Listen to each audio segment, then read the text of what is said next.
Previously on Desperate Housewives. Previously on Buffy the Vampire Slayer. Previously on Damages. Previously on Lost. Previously on Fringe.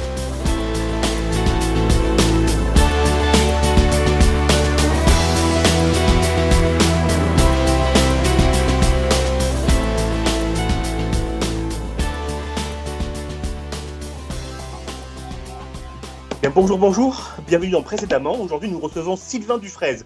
Sylvain Dufraise, bonjour. Bonjour. Vous êtes l'auteur d'une histoire sportive de la guerre froide au Nouveau Monde Édition. Merci beaucoup d'avoir accepté l'invitation de la nuit du dimanche. Avant de commencer, je vous présente, vous êtes agrégé d'histoire et docteur en histoire contemporaine à l'Université Paris 1 Panthéon-Sorbonne. Et vous enseignez l'histoire du sport et des pratiques physiques. C'est ça? C'est bien ça? Oui, et j'enseigne à Nantes Université. L'histoire du sport et des pratiques physiques, c'est une spécialité de l'histoire contemporaine ou comment ça fonctionne?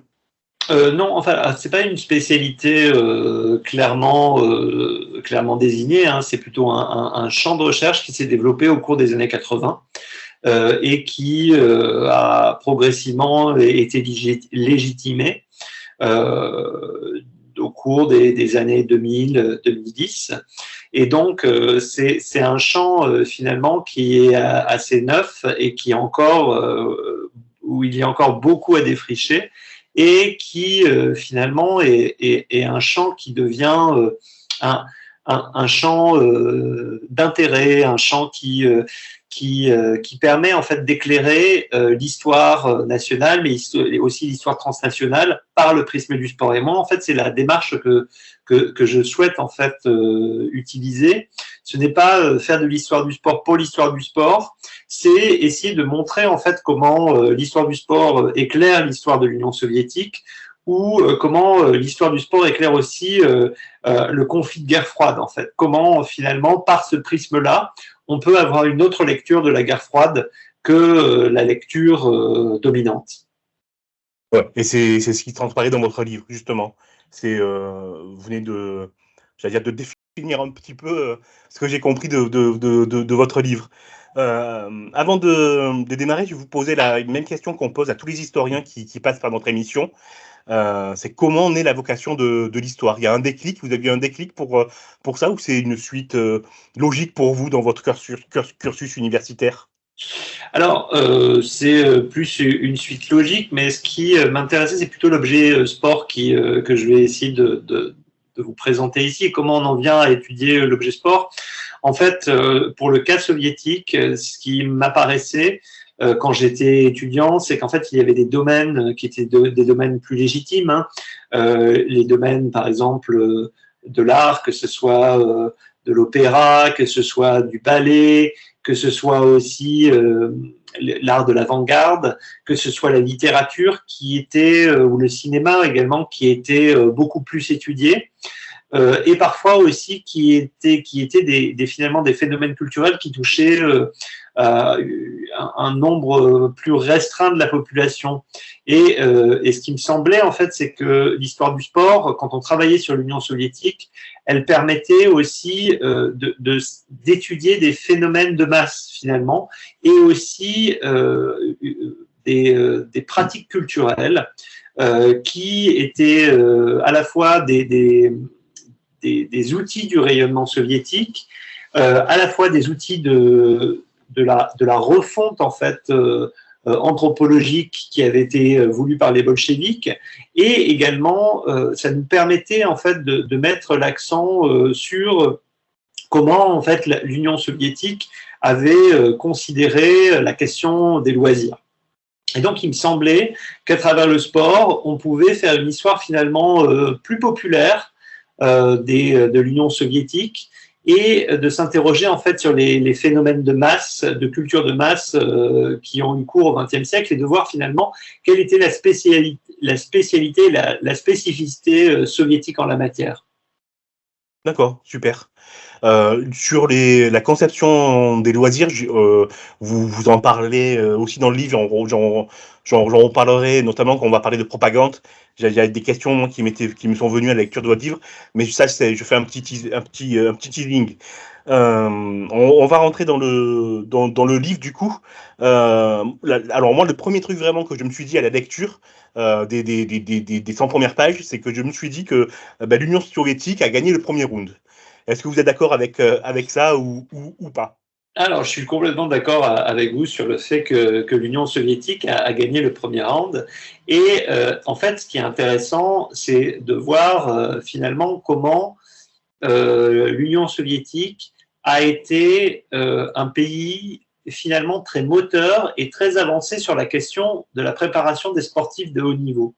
En fait, cette orientation vers la mise en place de politiques sportives, eh bien, elle est très précoce en Union soviétique. Et il y a des systèmes aussi à la fois de formation qui émergent dès le milieu des années 30, de formation des athlètes, mais aussi des systèmes de rémunération de la performance. En fait, ça, c'est un élément qui est très important quand on pense à l'élite sportive et aussi aux manières dont on peut produire des champions, c'est finalement d'avoir des systèmes de rémunération stable qui permettent aux athlètes de s'entraîner. Et en fait, l'Union soviétique, elle met en place ça dès 1947. Elle met en place des systèmes de bourses qui proposent en fait des bourses quasiment équivalentes pour les hommes et les femmes sportives. Et elle propose aussi des systèmes d'émulation avec des formes de primes si l'on obtient des titres de champion du monde, si l'on obtient ensuite, à partir de 1952, des titres de champion olympique. Et donc, on voit finalement comment les voies vers l'élitisme sportif, elles ont pu être stimulées aussi. Et ça, c'est ce que j'avais montré dans mon premier ouvrage, Les héros du sport. Et là, en fait, il faut rappeler quand même que l'Union soviétique, entre 1921 et 1937, n'est pas partie prenante du sport mondial. Elle a cherché à développer sa propre internationale, l'Internationale rouge du sport. Et c'est uniquement à partir de 1946 que pour des raisons de rayonnement sportif, pour des raisons de projection internationale et d'usage du sport pour montrer les succès soviétiques à des publics qui ne sont pas forcément pro-communistes, eh bien, que les dirigeants sportifs soviétiques et les dirigeants politiques se convertissent au sport international, entrent dans les fédérations internationales pour participer aux championnats du monde, mais aussi pour que leur record soit homologué. Puis, à partir de 1951, le CNO soviétique entre au CIO, ce qui permet aux sportifs soviétiques et aux sportifs soviétiques, en 1952, de participer aux Jeux olympiques d'Helsinki, puis en 1956, de participer aux Jeux de Cortina d'Ampezzo. Donc là, ce qui est intéressant, c'est de voir un phénomène de convergence qui se déroule entre 1946 et puis le milieu des années 50. Et à partir de 1956, à partir des Jeux de Melbourne en particulier, les dirigeants du sport soviétique vont appliquer des méthodes qui étaient des méthodes appliquées dans l'industrie, par exemple, celle de la planification, celle de la centralisation des données, celle aussi de l'usage en fait d'indicateurs de performance pour planifier les performances et pour construire la préparation des sportifs de haut niveau. Et finalement, les Américains se trouvent dans cette première partie assez démunis. Et c'est ce que dit par exemple Richard Walsh face aux dirigeants de l'Amateur Athletic Union en 1951. Il leur dit, regardez, les soviétiques ont fait du sport un outil de rayonnement, ils cherchent à devenir les meilleurs sportifs du monde, et il faut maintenant que les États-Unis se ressaisissent, il faut essayer de trouver des voies pour que ce champ de l'image, ce champ cet espace de propagande ne soit pas uniquement dominé par les soviétiques. Ouais, moi j'ai vraiment eu cette impression-là que le camp américain entre guillemets agissait en réaction plus qu'autre chose. Mais là, dans ce que vous avez dit, il y a deux points qui me parlent et que j'ai découvert en lisant votre livre. D'abord, c'est l'antagonisme entre sport amateur et sport pro que vous décrivez dans votre livre, et j'ai trouvé ça très hypocrite. En tout cas, on dit que le sport doit être amateur quand ils sont tous plus ou moins payés. Vous racontez d'ailleurs dans votre livre qu'il y a des militaires qui participent aux JO ou aux manifestations sportives mondiales et qui sont de toute façon payés pour faire du sport. Et vous avez parlé de la Russie aussi qui s'intègre entre guillemets dans les instances sportives internationales et qui font tout pour avoir une grosse influence quoi sur les décisions. Vous écrivez dans le livre de mémoire rideau de fer, c'est un rideau de nylon en sport. Oui, alors ça, en fait, sur cette question du rideau de nylon, je m'appuie plutôt sur les travaux récents en histoire de la guerre froide qui ont eu tendance à s'intéresser davantage aux circulations au travers du rideau de fer. Et en fait, ce que montrent les chercheurs, c'est qu'il y a en fait des points de connexion, que ce soit dans le domaine commercial, que ce soit dans le domaine de l'art, que ce soit dans le domaine scientifique, qui permettent à certains membres, certains représentants des démocraties populaires ou du RSS de traverser le rideau de fer. Et le sport, c'est un très bon exemple, voire c'est un exemple paradigmatique de ces populations qui peuvent, avec beaucoup de fréquence, participer à des compétitions à l'étranger, donc traverser le rideau de fer. En effet, en fait, ce qui est aussi important à noter, c'est que les années 50 sont un moment d'intensification du calendrier sportif. Alors, vous avez bien évidemment des championnats du monde, vous avez bien évidemment des compétitions olympiques, tous les 4 ans, mais ce qu'il faut noter aussi, c'est que vous avez tout un ensemble de compétitions qui se développent au cours des années 50. C'est des Coupes d'Europe, c'est également des compétitions bilatérales qui sont organisées dans le cadre de coopération bilatérale entre pays. Alors, on a par exemple les matchs URSS-États-Unis en athlétisme, en basketball, qui deviennent en fait des rituels du calendrier sportif. Et puis, vous avez des tours, par exemple, vous avez la course de l'Europe, la course de la paix qui parcourt une partie des pays du bloc socialiste. Donc, on voit un ensemble de compétitions, mais également, vous avez d'autres manifestations qui drainent en fait les rencontres sportives. Ce sont aussi par exemple les tournées, puisque que ce soit les États-Unis ou l'URSS utilisent la tournée pour la tournée de sportifs pour des matchs de démonstration, pour des rencontres avec des acteurs locaux, comme un moyen de projeter la supériorité de son modèle sportif à la fois en Europe, mais aussi en Afrique, en Asie, en Amérique latine ou dans les Antilles. Donc, ce qui est intéressant, c'est de voir finalement comment les sportifs parcourent le monde et traversent en fait ce rideau de fer. Et donc, le monde du sport est le monde du sport d'élite est un monde où finalement où le rideau de fer est peu efficace en fait, est peu efficace. Alors vous aviez évoqué un autre point outre le rideau de nylon. La guerre amateur pro.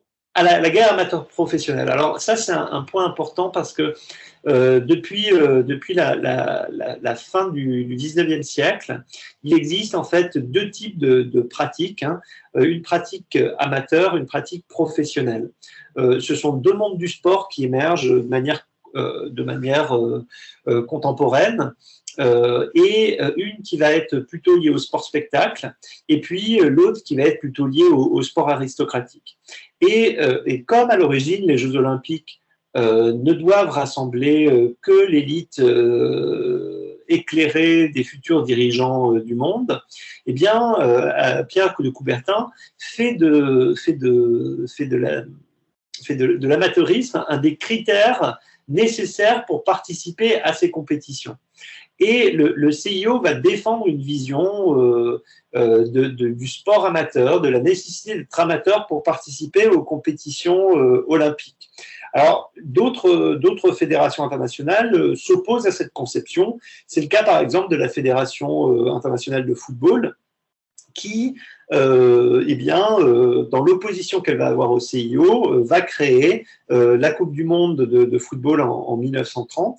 Et cette Coupe du Monde, elle a pour objectif de rassembler les sportifs professionnels.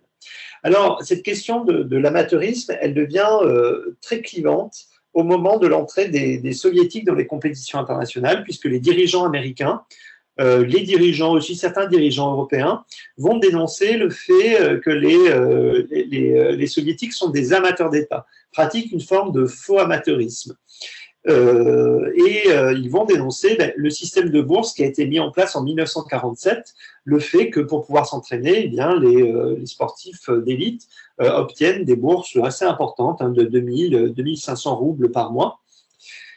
Et donc, ils ne vont pas cesser de s'adresser au CIO pour leur dire « Regardez, on a des preuves en fait que les sportifs soviétiques ne sont pas de vrais amateurs ».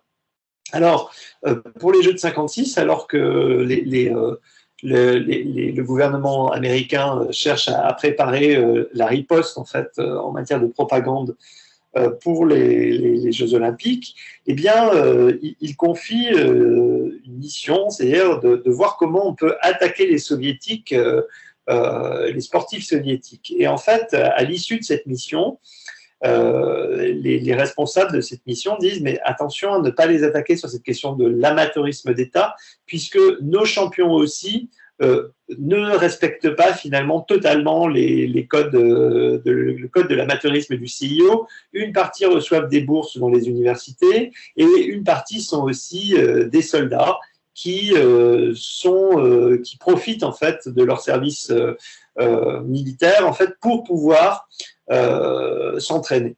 Et donc, c'est ça aussi qui est intéressant, c'est cette forme d'hypocrisie autour de l'amateurisme. Alors, cette question de l'amateurisme, en fait, elle a un élément déterminant, c'est qu'elle va permettre, par exemple, dans tous les sports collectifs, pour les pays du bloc socialiste, d'avoir les meilleurs représentants pour les compétitions olympiques, que ce soit en football, en basket, que ce soit également en hockey sur glace. Et c'est ce qui explique la prédomination des représentants du bloc socialiste dans ces disciplines particulièrement, puisqu'aux États-Unis, les meilleurs basketteurs, les meilleurs hockeyeurs, au Canada également, partent dans les championnats professionnels quand ils sont une vingtaine d'années. Et cet aspect de l'amateurisme, en fait, il va permettre aux représentants du bloc socialiste d'avoir une domination dans ces disciplines et également par exemple en lutte. Et c'est un point qui va ressurgir dans les années 80 puisque finalement donc c'est un point qui est latent dans les discussions. Il y a même une commission d'amateurisme au CIO qui est chargée de définir des nouvelles règles. Mais en fait, ça aboutit sur un échec. Et donc, à partir de 1981, au congrès de Baden-Baden, et les dirigeants du CIO décident de ne plus légiférer, de ne plus réglementer en matière d'amateurisme et considèrent que ce sont les fédérations internationales qui doivent se charger de considérer qui peut participer aux compétitions olympiques ou non.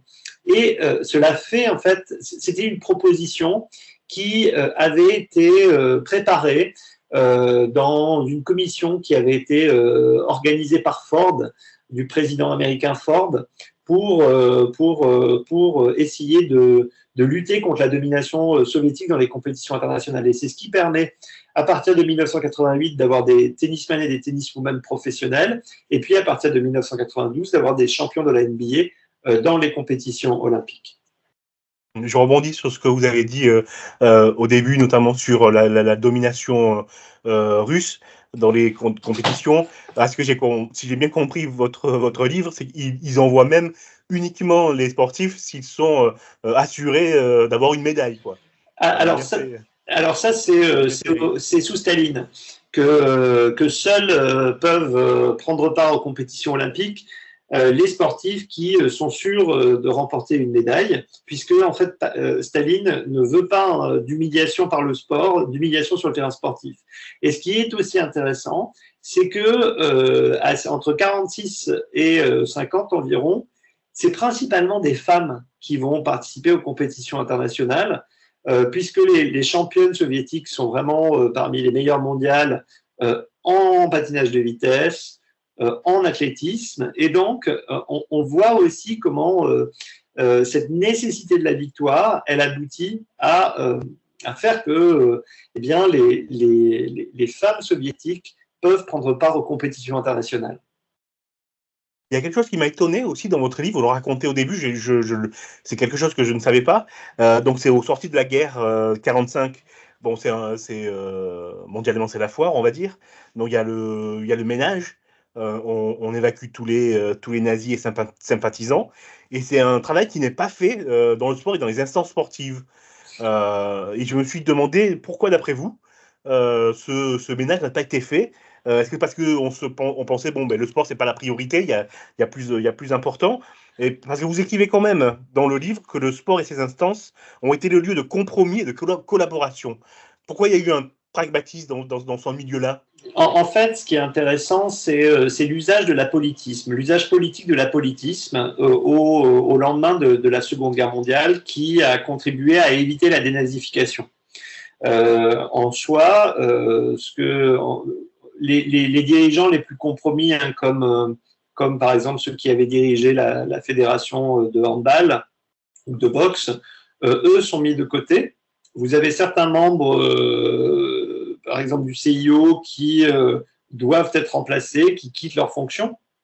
Mais pour la plupart, en fait, ils vont bénéficier finalement de l'entrée de l'URSS, en fait. L'entrée de l'URSS dans le CIO, c'est aussi un moyen de prouver que le monde du sport disons, passe au-delà des divisions politiques. Et ça, c'est un point important parce que ça permet aussi le fonctionnement de ces instances internationales du sport. En gros, pour ces instances internationales, à chaque fois, l'objectif de ces instances, c'est d'avoir la domination sur un sport, une discipline, de pouvoir le réglementer, de maîtriser l'octroi des titres de champion du monde ou pour le CIO des titres de champion olympique. Et donc, au sortir de la Seconde Guerre mondiale, elles sont confrontées aussi pour se maintenir, hein, pour maintenir et pour rester légitimes, elles vont étendre leur nombre de membres.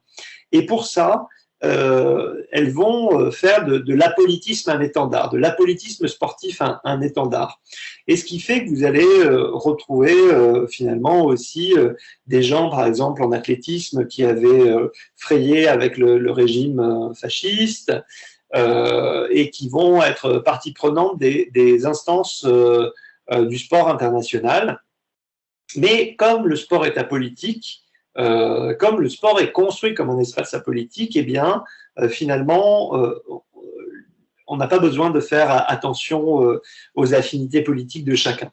Donc, vous voyez, ce qui est intéressant, c'est de voir comment, au lendemain de la Seconde Guerre mondiale, eh bien, c'est la défense de l'apolitisme qui va permettre à la fois l'ouverture aux pays socialistes, mais aussi le fait de pouvoir continuer d'accueillir des gens qui ont eu des affinités avec les régimes nazis et fascistes. Alors, apolitique, hein, vous venez de le dire, mais moi j'ai l'impression à la lecture du livre qu'on s'acharne à dire que le sport n'est pas politique, alors que toutes les coulisses, c'est que de la politique. Est-ce que vous êtes d'accord avec ça? Oui, disons que pour moi, c'est comme le domaine de la science ou de l'art. C'est-à-dire que c'est un domaine dans lequel vous avez à la fois des formes de coopération, de collaboration et aussi d'opposition pour des visions du sport, pour des conceptions du sport et pour proposer des manières de gouverner le sport. Alors, je vais prendre un exemple avec les soviétiques qui, lors des années 50, ne cessent de dénoncer le fait que le CIO n'est pas une instance démocratique. et que le CIO est un club coopté d'aristocrates et de grands bourgeois. Et il propose en 59, puis jusqu'en 61, des réformes qui ont pour objectif de rendre plus démocratique le CIO, de permettre à chaque comité national olympique d'avoir un membre, de permettre à chaque fédération d'avoir un représentant au CIO. Et ça, en fait, ça va être un des projets soviétiques, comme aussi le projet d'aide au CNO des pays nouvellement créés, issus d'Asie et d'Afrique, donc des comités nationaux olympiques. Les soviétiques vont être les porteurs de l'aide au développement sportif au sein du CIO, auprès des pays nouvellement indépendants, et ils vont se rapprocher de certains membres français qui vont avoir aussi cette vision-là, que le CIO doit organiser l'aide aux pays nouvellement indépendants. Donc finalement, ce qu'on voit, c'est que le sport, c'est un espace aussi, le sport international, c'est un espace d'opposition, des conceptions, d'opposition sur ce que doit être le sport, et c'est aussi comme ça en fait que cette vision politique du sport, elle peut être marquée. Alors pour moi, il faut aussi garder un élément en tête, hein, et souvent les gens qui font de la géopolitique du sport ont tendance à complètement oublier ça. C'est que la manière dont le sport est organisé internationalement, c'est organisé par des organisations de type privé. Donc, on n'est pas du tout comme dans d'autres domaines, hein, comme avec la santé, avec l'OMS, où ce sont des représentants des gouvernements, hein, qui participent à l'Organisation mondiale de la santé. On est dans un domaine où l'organisation du sport international est gérée par des organisations privées qui ne sont pas interétatiques et pas intergouvernementales.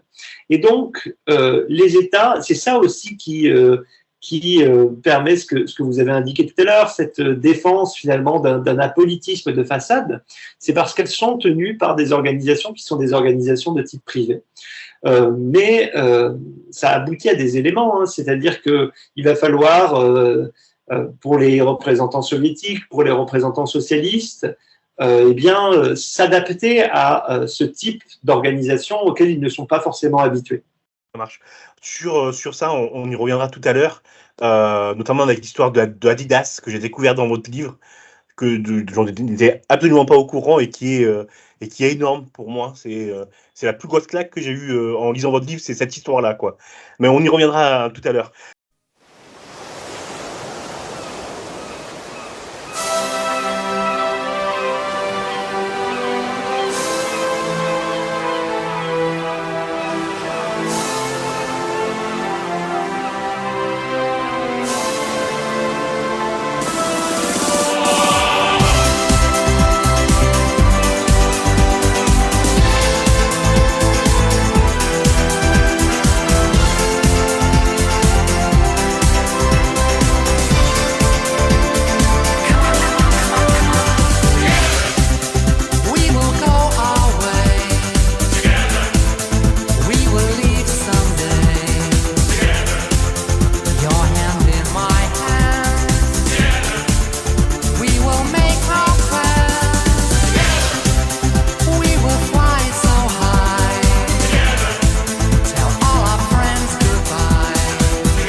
vous avez parlé de nouveaux pays, là. Je rebondis, on fait un bond dans le livre.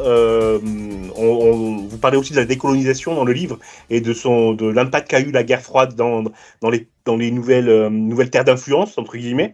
Et là aussi, j'ai l'impression que l'Union soviétique remporte la première bataille, quoi, sur les pays décolonisés. Alors, elle remporte la première bataille parce qu'elle est aussi une des premières à s'y investir. C'est vraiment par la question de l'aide au développement qui passe par l'envoi d'experts, par l'accueil en URSS de délégations cadres, mais aussi de futurs sportifs. Et puis, c'est aussi par l'aide à la construction d'équipements. Donc, on voit ici comment les soviétiques ont cherché aussi à faire du levier sportif un moyen de construction de l'influence. Mais ce qui est aussi intéressant, c'est que les experts soviétiques, quand on leur demande par exemple de construire, c'est en Guinée, un stade, ils sont quand même un peu réticents parce qu'ils disent finalement, est-ce que ce sont les équipements prioritaires, construire un stade de 30 000 places, 40 000 places, est-ce que ce sont les équipements prioritaires? Sur cette question aussi, il y a un point qui est évident, c'est la question de l'Afrique du Sud, puisque ce qui va faire aussi le succès soviétique en Afrique, c'est finalement la manière dont ils vont aussi s'appuyer sur les enjeux politiques locaux. En fait, l'Afrique du Sud, c'est un allié des États-Unis qui pratique l'apartheid. Et dans les instances internationales, eh bien, ce sont les représentants socialistes et l'URSS qui défendent la cause des sportifs noirs et métis en Afrique du Sud qui étaient exclus des compétitions olympiques. Et c'est eux, finalement, qui se font les porte-paroles avec, bien évidemment, les alliés des démocraties populaires et les représentants des nouveaux pays indépendants, mais qui se font les porte-paroles des Noirs et des Métis sud-africains et qui vont en particulier demander l'exclusion du Comité national olympique sud-africain qui réservait la participation aux compétitions olympiques à des athlètes blancs. Alors, je rebondis sur ça. Donc, c'est face à cette influence russe, du coup, que les États-Unis réagissent, encore une fois, comme pour l'Europe, ils réagissent à l'influence russe, en tout cas, c'est ce que j'ai compris, avec la création du Peace Corps et le sénateur Humphrey, de mémoire, qui alerte. Est-ce que vous pouvez nous parler du sénateur Humphrey et de la création des Peace Corps, s'il vous plaît? On commence par... Alors, je vais plus directement vous parler des Peace Corps. En fait, avant, en gros, ce qui est intéressant, c'est de voir qu'aux États-Unis, pour changer l'image de la population américaine, eh bien, à partir du milieu des années 50, il y a l'idée de développer ce qu'on appelle la people-to-people diplomatie, donc la diplomatie interpersonnelle. Et cela, en fait, ça passe par l'envoi de volontaires, ça passe par le développement de compétitions interpersonnelles amateurs. Alors, les Peace Corps, ils vont être développés à partir de 1961. Et l'idée des Peace Corps, c'est d'envoyer des jeunes Américains, en particulier en Amérique latine, en Asie et en Afrique, pour à la fois fournir des éducateurs sportifs volontaires et en même temps promouvoir des sports qui sont, disons, plus américains, le baseball, le basketball, etc. Donc on voit en fait comment cette diplomatie interpersonnelle, elle a aussi pour objectif de diffuser l'American Way of Life sur le terrain dans les pays en développement. Alors, sur ça, ça me fait penser à toute l'histoire de la propagande que vous racontez aussi dans le livre. Et il y a quelque chose qui m'a étonné. C'est à page 83 de votre livre. Pour ceux qui veulent aller voir ça. Donc, vous racontez que l'Union soviétique met en avant la condition de la femme dans les pays de l'Est, en montrant qu'elle est dans la quête de l'égalité des sexes.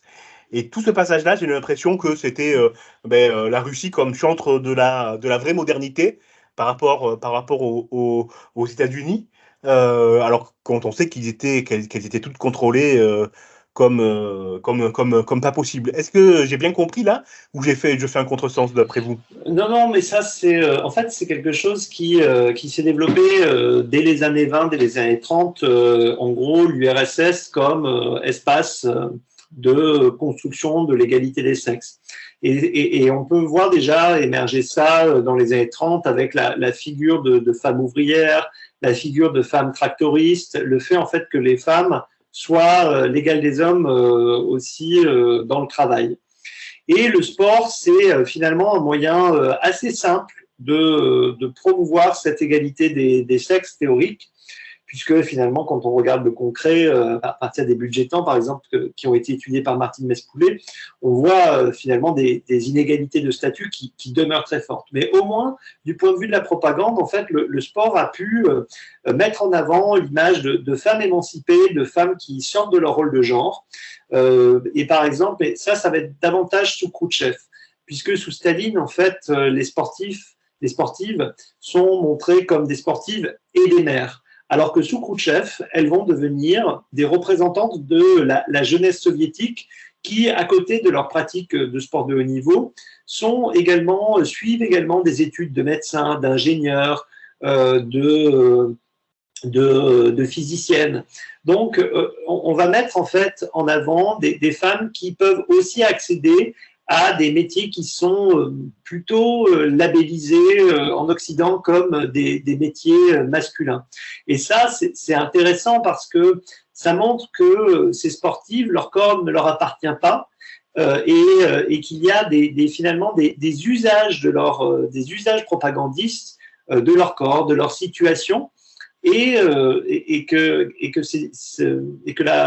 le régime s'appuie en fait sur les récits de leur vie, sur les récits de leur quotidien pour mettre en avant les avancées supposées du régime.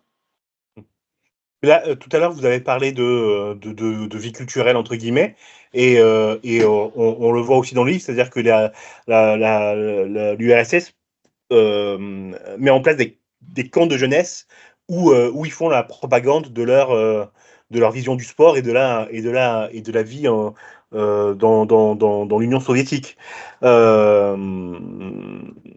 avez aussi, là encore, les Américains qui réagissent en réaction à ça. Il y a une histoire folle, vous parlez de... Je vais pas me souvenir du nom, pardon, je crois que c'est David le prénom, et David Sim qui est chargé par la CIA de recruter un des collègues de l'Est pour qu'il passe aux États-Unis. Oui, alors ça c'est des éléments intéressants aussi puisque l'idée ça va être de profiter, et ça c'est théorisé par l'OTAN, d'essayer de profiter de ces élites, de ces éléments soviétiques ou des pays socialistes qui partent à l'étranger pour mettre en avant les mauvais côtés du régime et pour se servir de leur popularité pour faire de la contre-propagande. Alors, vous avez plusieurs aspects qui vont être utilisés. Par exemple, à partir de 1956, à la suite de ce qui va toucher la lanceuse de disques Nina Ponomariova, eh bien, les journalistes vont mettre l'accent sur le fait que même les élites du RSS eh bien, sont attirées par les biens de consommation occidentaux. Alors ça va être un élément qui va être utilisé dans la contre-propagande. Mais vous avez également la question de la défection.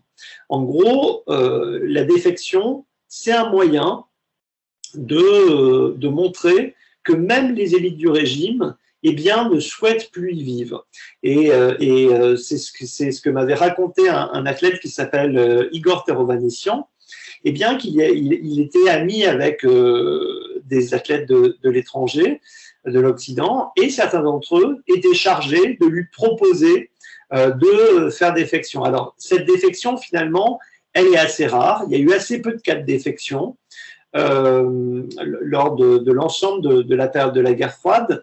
en fait, ça s'explique par plusieurs raisons. C'est-à-dire que les sportifs soviétiques et puis globalement ceux des démocraties populaires avaient un statut de vie, un statut social plutôt confortable, un mode de vie plutôt confortable et surtout une vie future qui leur était assurée.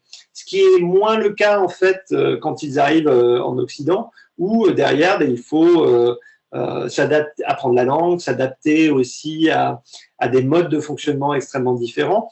Et ensuite, il faut bien évidemment ne pas oublier les pressions, pressions qui étaient faites en amont du départ, mais aussi au moment même du départ. Donc, il y a un cas en 76 aux Jeux Olympiques de Montréal où un plongeur, Nemtsanov, essaie de fuir et en fait, outre un scandale diplomatique, Nemtsanov rencontre les représentants soviétiques qui le mettent en contact avec sa grand-mère, etc. Et donc, vous voyez des formes de pression qui sont faites sur les sportifs qui souhaitent faire défection en amont et au moment même de la défection. Hast du etwas Zeit für mich? Singe ich ein Lied für dich von 99 Luftballons auf ihrem Weg zum Horizont. Denkst du vielleicht grad an mich? Dann singe ich ein Lied für dich von 99 Luftballons und dass sowas von sowas kommt.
Je reviens sur Nina Ponomareva, excusez-moi.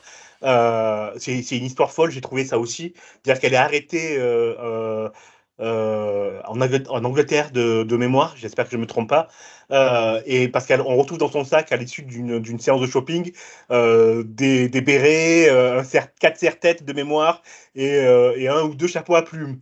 Un truc fou. Mais je trouve que cette histoire-là, et qu'on trouve dans votre livre, donc, elle est symptomatique de ce qu'il y a dans votre livre. Enfin, symptomatique. C'est-à-dire que c'est rempli d'anecdotes et d'histoires qu'on ne connaît pas forcément. Et si je devais faire la liste de ce que j'ai appris, ce serait grand. Et je me suis dit, comment vous avez pu trouver tout ça? Quand on lit toute votre, j'allais dire, votre bibliographie, à la fin du livre, tous les éléments que vous avez été chercher pour constituer le livre, est-ce que vous avez eu du mal à trouver les éléments? S'il y a une difficulté à chercher, ou c'est juste qu'il faut mettre du temps et puis basta, quoi? Non, c'est plutôt il faut mettre du temps et passer du temps. Donc, moi, je travaille sur les questions de guerre froide sportive depuis maintenant à peu près 15 ans. Et donc, ce livre, il est aussi le produit de 15 années de recherche, dont 2 ans de travail intensif dans les archives soviétiques, où ensuite j'ai été également dans les archives bulgares, dans les archives roumaines, dans les archives de RDA. Donc, c'est issu d'un travail conséquent de travail. Et puis moi, ce qui m'importait aussi, c'est de s'appuyer sur la nouvelle historiographie de la guerre froide, qui cherche à dépasser les cénacles gouvernementaux et qui cherche à s'appuyer aussi sur les différents acteurs de la guerre froide. Mais ces acteurs, en fait, c'est aussi, ça peut être la guerre froide vue d'en bas, la guerre froide vue par les individus, etc. Et j'ai essayé, en fait, de mettre en lien ces différents niveaux dans cet ouvrage pour essayer, voilà, de s'intéresser aussi, par exemple, au vécu des sportifs qui étaient traversés, en fait, dont la vie était traversée par des enjeux qui étaient des enjeux géopolitiques. Ouais, ça se sent dans le livre. Au niveau de la propagande, j'aimerais aussi revenir sur les sportifs, parce qu'on parle beaucoup d'instances, là, dans notre entretien, d'instances sportives, etc. Mais on parle assez peu des sportifs. Et j'ai trouvé, alors, ça va être terrible de dire ça, vous allez me dire si vous abondez dans mon sens ou pas. Alors, les sportifs, déjà, ça parle. Ils font pas juste du sport. Et ça devient aussi un moyen de propagande pour les deux pays. Et je me suis demandé s'ils étaient formés à le faire, si mais la Russie avait conscience qu'on pouvait envoyer les sportifs pour faire la promotion de son mode de vie, de même que les États-Unis. Et vous donnez des exemples dans votre livre, notamment avec Zatopek pour un camp ou Mohamed Ali pour l'autre. Et moi, dans ma tête, alors c'est peut-être un biais, hein, j'ai pensé que Mohamed Ali était sincère dans ses démarches, mais que Zatopek avait été contrôlé par l'URSS. Est-ce que je vise juste ou c'est un fantasme de ma part? Alors, en fait, ce qui est intéressant, c'est de voir aussi l'évolution du discours des athlètes. La manière dont, progressivement, le discours des athlètes va s'individualiser. Je pense par exemple en 1968 quand Tommy Smith, John Carlos lève le poing, mais aussi quand Vera Slavka baisse la tête sur le podium. Donc, ce que je trouve intéressant, c'est aussi comment en fait ce discours des athlètes devient l'objet d'un contrôle plus grand. Et ça, en fait, en Union soviétique, c'est complètement patent.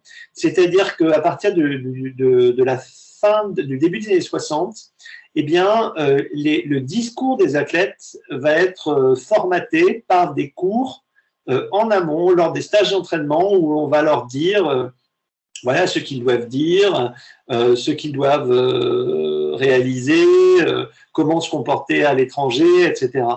Donc ça, en fait, le fait que des dispositifs de contrôle se mettent en œuvre, soient mis en place, que ce soit à l'Est comme à l'Ouest, eh bien, ça montre comment, finalement, le discours des athlètes devient lui aussi un enjeu géopolitique. Et le principal point de contrôle pour les soviétiques, ça va être d'éviter que leurs athlètes fassent des choses qui puissent être reprises par la propagande. Et donc, ils vont se mettre en place vraiment à partir du milieu des années 60 un contrôle beaucoup plus fin de ces athlètes, beaucoup plus tramé autour d'eux, pour éviter qu'ils ne se comportent mal et pour favoriser l'autocensure. Ce que vous êtes en train de le dire, là, ça me fait penser à ce que vous racontez dans le livre, c'est l'espèce de conseil, de concile du sport réuni à Varna en 73, pardon, du 1er au 4 novembre, où on dit que il y a une absence dans les instances du sport. Dans les instances du sport, c'est au fond, c'est l'athlète dont on parle pas assez. Et c'est un concile qui doit remettre ça au goût du jour, j'ai envie de dire.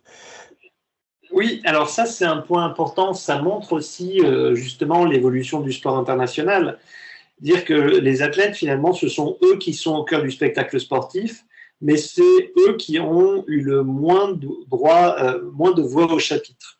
Et donc, c'est à partir, en effet, de Varna, du Congrès olympique de Varna, et bien que la question des athlètes, elle est mise sur le devant de la scène. Et puis ça aboutit en fait en 1981 à ce qu'il y ait des représentants à Baden-Baden, des athlètes au Congrès olympique pour pouvoir défendre la cause des athlètes. Donc on voit, ça c'est aussi intéressant, mais c'est aussi pour moi symptomatique des évolutions de la période, du fait qu'on donne plus de voix à la jeunesse, qu'on tienne davantage compte de ces demandes. Donc, pour moi, c'est aussi lié à des formes de démocratisation. Vous racontez aussi dans le livre l'arrivée des docteurs et de tout un staff technique autour des sportifs. Dans les années 60, 64, vous dites en 72 à Munich, la sélection canadienne dispose d'une équipe de 13 professionnels de santé. Mais ça a démarré bien avant. Moi, je mets ça en relation avec ce que vous racontez un peu plus loin dans le livre sur l'histoire du dopage. Il vous racontez qu'en 1984, au JO de Los Angeles, on dit carrément aux instances antidopage de se calmer un petit peu. Parce que les télés ont dépensé des centaines de millions pour les rediffusions et qu'il leur faut du spectacle. Et que donc on va se calmer sur le dopage, il faut laisser faire les médecins, quoi.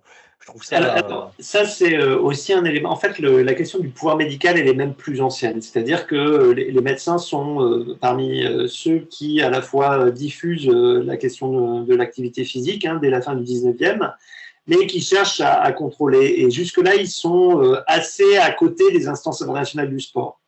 Et justement, c'est le recours à l'expertise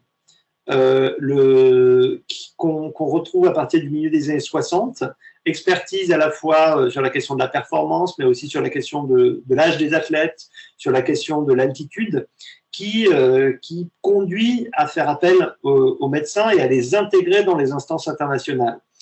Et en effet, la question du dopage est une question fondamentale puisque les instances internationales sont jusque-là, jusqu'au milieu des années 60, assez incompétentes en la matière. Et donc, le dopage va être un moyen, et la lutte antidopage est un moyen pour les médecins d'entrer dans les compétitions, dans les instances internationales et de défendre en fait leur manière de concevoir la pratique. Alors sur cette question du dopage, c'est une question qui est passionnante parce qu'on a tendance à imaginer que on a toujours voulu lutter contre le dopage. En fait, non, c'est situé dans le temps. Les premiers contrôles antidopage, c'est 1968. Et la définition même de ce que c'est le dopage, elle dépend à la fois de débats au sein des commissions médicales, mais aussi elle dépend des possibilités que les médecins ont pour contrôler. Par exemple, les stéroïdes ne sont pas considérés comme des produits dopants jusqu'à la fin des années 70. C'est en 76 que les premiers contrôles de stéroïdes ont lieu aux Jeux Olympiques. Les bêta-bloquants sont interdits en 1988. Donc on voit finalement aussi comment se constitue une lutte antidopage. Mais ce qui est aussi intéressant, c'est de voir comment elle correspond à une tendance aussi globale. Parce que c'est au même moment finalement que vous avez le lancement de la lutte contre les drogues, contre l'usage des drogues, contre l'usage des stupéfiants. Et donc, vous avez finalement des phénomènes qui sont parallèles. Ok, super. Votre livre raconte aussi tout l'aspect commercial du sport. Mais il y a plusieurs histoires j'allais dire choqué, qui m'ont marqué en tout cas dans ce que vous racontez. Alors je vais dire pêle-mêle, et puis vous choisirez celle que vous voulez raconter. Moi, ce qui m'a semblé fou, c'est les Jeux Olympiques de Moscou, la guerre entre guillemets Pepsi-Coca-Cola. Donc, quel endroit l'un sera vendu et l'autre sera interdit, pour pas donner trop goût aux Russes de goûter trop à la vie américaine. Ce qui m'a marqué aussi, c'est les premiers ventes de produits dérivés en 1965 lors d'un match de foot. C'était la demi-finale de la Coupe d'Europe des clubs champions entre l'Inter Milan et le Liverpool. Liverpool en 65, j'ai trouvé ça fou, moi. C'est que là où les gens commencent à comprendre, si j'ai bien compris votre livre, hein, c'est à cette époque qu'on commence à comprendre que ça peut générer du fric, quoi. Oui, alors complètement. En fait, ce qui est le sport, ça génère du fric depuis sa création, hein, depuis la fin du 19e siècle. La question de l'industrie du spectacle, hein, sportif, elle est importante. Mais elle ne touche pas les fédérations internationales de la même manière. En fait, ce qui est intéressant, c'est qu'à partir du milieu des années 70, les instances internationales se disent qui ont fonctionné jusque-là comme des grosses associations, hein, et à partir du milieu des années, au début des années 70, eh bien, les instances internationales voient qu'elles peuvent avoir des revenus beaucoup plus élevés à partir des droits télé, et puis avec la question du sponsoring. Aussi à la fois des compétitions et puis la limitation du nombre de sponsors, la vente de droits dérivés, etc. etc. Et tout ça, ce qui est aussi intéressant, c'est que vous avez à peu près les mêmes cabinets de conseil qui vont conseiller l'ensemble des fédérations internationales et qui vont progressivement faire que chacune va basculer dans ce modèle de sponsoring, hein, et de vente des droits télé. Vous avez par exemple des cabinets comme West Nally qui vont être à la manœuvre, hein, pour diffuser ces modèles-là de financement du sport international.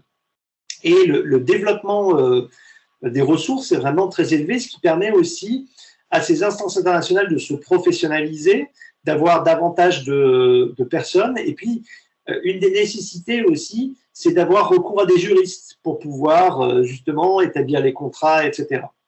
Donc, cela touche les fédérations internationales dans les années 70, et le CIO va basculer en fait dans ce modèle-là sous sa main-hanche en 1985 avec l'adoption du programme The Olympic Partnership. Mais ce qu'il faut voir aussi, et là plutôt dans un côté Est-Ouest, c'est que les contacts entre l'Est et l'Ouest, que ce soit sous forme de compétition, etc., vont finalement permettre la diffusion de ces pratiques de commercialisation du sport dans les pays socialistes également. Alors, par exemple, lors des super séries au Canada et à Moscou en 1992, eh bien, ces pratiques comme ça de publicité sur les bords des patinoires vont pour la première fois avoir cours en Union soviétique. Et puis les Jeux olympiques, c'est pour les organisateurs des Jeux olympiques de Moscou un moyen aussi de commercialiser, de développer des grands contrats, de signer des grands contrats avec des entreprises étrangères qui vont leur fournir des équipements, qui vont leur fournir également la construction d'hôtels, l'amélioration des services, etc. Je rebondis sur ça. Moi, c'est alors déjà sur l'aspect financier, vous racontez bien lors de l'organisation des JO à quel point ça a été d'abord un échec financier avant qu'ils arrivent à trouver l'équilibre. Échec financier à tel point que ça laissait les villes déficitaires et qu'il y a même eu une ville qui a refusé au final d'organiser les Jeux Olympiques parce que ça coûtait trop cher, quoi. Oui, et puis parce que pour la première fois en 1976, hein, c'est la ville de Denver, et c'est aussi des enjeux environnementaux qui ont été à l'origine du refus d'organiser les Jeux Olympiques d'hiver à Denver. Ça, c'est fou, quoi. Une histoire folle. 1976. Et là, vous avez parlé de West Nally, et c'est ce que j'avais teasé au début. C'est-à-dire que pour moi, c'est l'histoire qui m'a le plus marqué dans votre livre. Je n'en avais jamais entendu parler. C'est vraiment quelque chose qui m'a marqué. C'est le patron d'Adidas qui crée cette agence de lobby, quoi. Avec, de mémoire, je crois qu'il s'appelle Patrick Nally, son associé. Oui. Et rappelez-moi qui est Patrick Nally, je l'ai oublié, je suis désolé. Pour revenir, je vais quand même revenir d'abord sur Dassler. En fait, sur Dassler, c'est le patron de la filiale française qui, en fait, va avoir des contacts à la fois à l'est et à l'ouest. Il va en fait fournir les équipes socialistes de produits sportifs. Et en même temps, il va se servir de ce lien entre l'Est et l'Ouest comme pour devenir un faiseur de roi au sein des fédérations internationales. Donc ça, c'est ce qui a été au cœur de la révolution Dassler. Et puis, il va s'associer ensuite avec Patrick Nally, qui est un homme d'affaires, et ils vont monter une société qui s'appelle West Nally, qui va être basée à Monaco, en fait, et qui va être un cabinet de conseil, de consultants en vente des droits télé, en quête de sponsors, etc. Et c'est une des premières sociétés qui va développer une vision du management du sport fondée sur la commercialisation de l'image dans le sport. C'est-à-dire qu'ils vendent du sponsoring et tout ça, quoi. Je trouve ça fou. Et je trouve ça fou à tel point que lorsqu'il est en bisbille avec son co-créateur, il se casse et il crée la même société, quoi, mais sous un autre nom. Oui. Est-ce qu'aujourd'hui, elle existe encore, cette société ? Alors, il me semble que oui, en fait, ces sociétés, et puis un certain nombre d'autres qui ont émergé à la fin des années 70, elles sont parmi les sociétés les plus puissantes, en fait, dans la commercialisation du droit du sport et la commercialisation du spectacle sportif. Ça ne m'étonne pas. Votre livre, il est foisonnant, pardon, vraiment.